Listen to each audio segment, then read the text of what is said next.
Assalamualaikum warahmatullahi wabarakatuh. Buat teman-teman di batch ini, saya ingin menginfokan dalam video ini melanjutkan video yang kemarin eh, tentang kolam ya. Kalau kemarin saya bilang ada tiga ya, kolam tanah, kolam permanen, ya sama kolam bioflok, empat lah sama kolam terpal. Kalau di saya itu modifikasi, jadi ada kolam tanah sama kolam permanen tapi semua lapis terpal. Itu yang membedakan saya. Nah, contoh kolam permanen itu apa sih? Kolam permanen itu sebenarnya kolam tembok ya. Jadi kekuatannya soal lebih kuat dibanding kolam tanah. Kenapa saya bilang? Nah, kolam tembok itu seperti ini ya. Dia bahan pinggirannya, pondasinya adalah dari tembok, bisa dari batako atau hebel, terserah mau dari apa. Dia permanen kayak bangunan rumah ya. Jadi dindingnya itu menggunakan batu.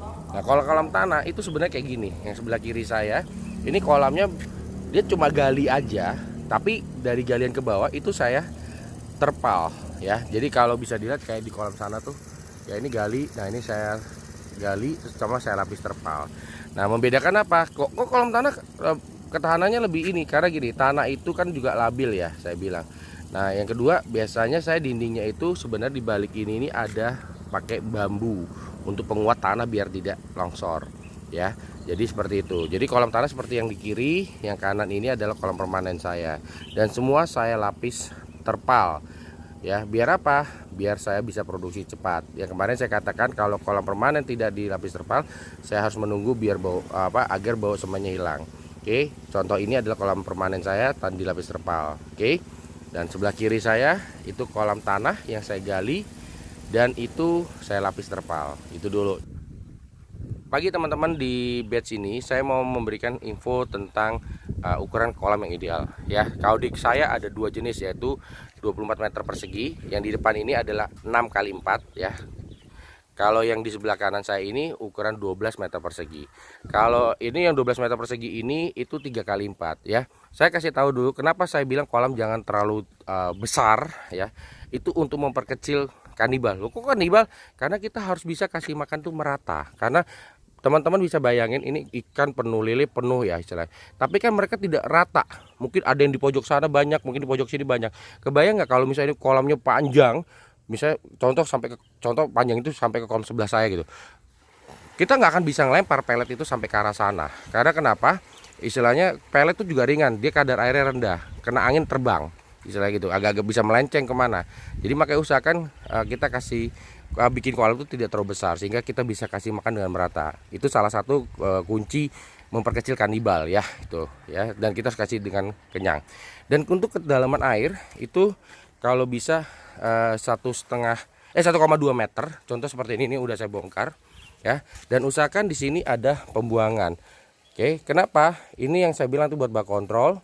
Dan yang kedua di sini ada bak kontrol juga. Ini nanti ini jadi ada pipa dari sini ke bawah. Nanti ini berdiri seperti ini. Karena kenapa? Itu nanti untuk mengatur pembuangan amoniak. Sementara itu dulu. Jadi ini ketinggian kolam 1,2 ya. Kalau nggak bisa minimal 1 meter. Karena apa? Produksi di pembesaran ini ketinggian air yang terakhir itu minimal 90 cm ya. Gitu aja dulu. Ini contoh kolam yang sudah saya bongkar, dalamnya seperti ini. Ini kedalamannya kurang lebih sekitar 1 meter kedalamannya. Jadi air bisa sampai 90 seperti itu. Kalaupun nggak bisa ya 80 lah seperti itu. Ya ingat, jadi kita setting kolam tuh kayak gini. Ada lubang pembuangan, itu ada pipa sampai ke sini. Ini untuk pembuangan bak kontrol atau amoniak pada saat kita mau buang. Sedikit itu aja info dulu tentang kolam. Oke, semangat pagi. Banyak pertanyaan-pertanyaan dari teman-teman, berapa sih idealnya bikin kolam, berapa sih banyaknya kolam ya, ukuran kolam. Kalau saran saya istilahnya bikin kolam tidak usah banyak-banyak. Yang saya mau ajarkan di sini teman-teman, mindsetnya dirubah dulu ya, jangan ngambil untung ya atau mencari bisnisnya dulu. Belajar dulu bagaimana cara budidaya lele yang baik dan benar ya. Makanya saya selalu menyarankan buat para peserta atau teman-teman di grup ini maupun yang sebelumnya, istilahnya usahakan bikin kolam turun sendiri dulu deh istilahnya. Nah terus gak ada yang bantuin, Kalau mau bantuin suruh orang lain bayar harian aja. Makanya mindsetnya jangan cari untung dulu, cari bisnisnya dulu. Kita belajar dulu karakter usaha budaya ikannya ini. Maksudnya karakter ikannya ini, airnya kita harus tahu dulu semuanya. Kalau kita sudah tahu semua, nanti mau bikin lebih banyak, mau bikin lebih besar, istilahnya bisa bayar karyawan. Setidaknya nanti kalau sudah punya karyawan, kita tidak dibodohin sama karyawan kita. Itu saran saya.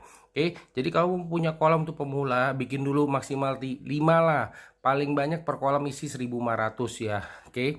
Nah, nanti di situ kita belajar dulu nih cara melihara yang baik dan benar, bagaimana treatment airnya, bagaimana ikan itu bisa pertumbuhan cepat ya istilahnya kan. Kontrol airnya, kontrol pakannya istilahnya. Sampai kita coba belajar 1-2 siklus lah. Satu siklus kurang lebih 3 bulan. Kita belajar sendiri. Nanti kalau sudah tahu, oke, nyusutnya sekian, ininya sekian, ada untung sekian, kita akan menghitung berapa kita harus punya karyawan. Oke, maka dari itu saran saya jangan menggebu-gebu dulu untuk bisnis besarnya, karena saya pun juga sama dari kecil, sehingga kalau kita sudah tahu semua, kuasain ilmunya, kita terjun sendiri ya kan, kita punya karyawan, nanti kedepannya insya Allah karyawan tidak akan membodohi kita ya. Karena ingat, kenapa, maaf bukan saya mendiskriminasikan, karena untuk di kolam anak buah kita pasti punya pendidikan di bawah rata-rata, dan kita butuh ekstra untuk mengajari mereka ya. Maka dari itu saran saya, buka di kecil dulu, belajar dulu sampai paham, sampai belajar panen sendiri. Silakan, habis itu sudah tahu ilmunya, buka yang besar, jadikan bisnis yang luar biasa seperti saya. Oke, salam sukses. Oke, semangat pagi buat teman-teman di grup ini, batch ini.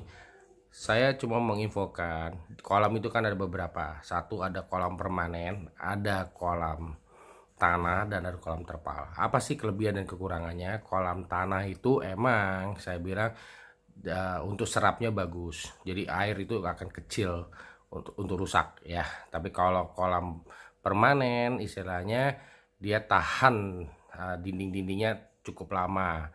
Oke, kalau kolam terpal emang istilahnya kelebihannya jika panen tidak susah. Nah, tapi kekurangannya dari kolam tanah apa sih? Kolam tanah itu kalau misalnya panen capek ya, karena dasarnya ada lumpur. Dan yang kedua yang kita ketakutkan adalah pada saat panen ada tersisa 1-2 ekor saja, dan kemudian hari kita mau masukin bibit baru, itu yang kita takutkan ada kanibal ya, karena yang tersisa itu akan memakan bibit-bibit yang baru. Oke, kolam permanen apa kekurangannya? Kalau kita buat baru itu tidak bisa langsung produksi, karena kenapa? Dinding-dindingnya akan masih bawa semen, bawa bahan-bahan kimia, dan itu harus direndam pakai gedong pisang lah, macam-macam. Oke. Nah, kalau kolam terpal itu tinggal gampang, tinggal dibersihkan, isi air, diendapin, dan bisa kita produksi. Oke. Nah, kalau saran saya, istilahnya apapun bentuk kolamnya, mau tanah, mau permanen, kalau saran saya lebih ke lapisin terpal, sehingga apa? Teman-teman bisa langsung produksi ya. Oke, itu plus minusnya dari jenis kolam.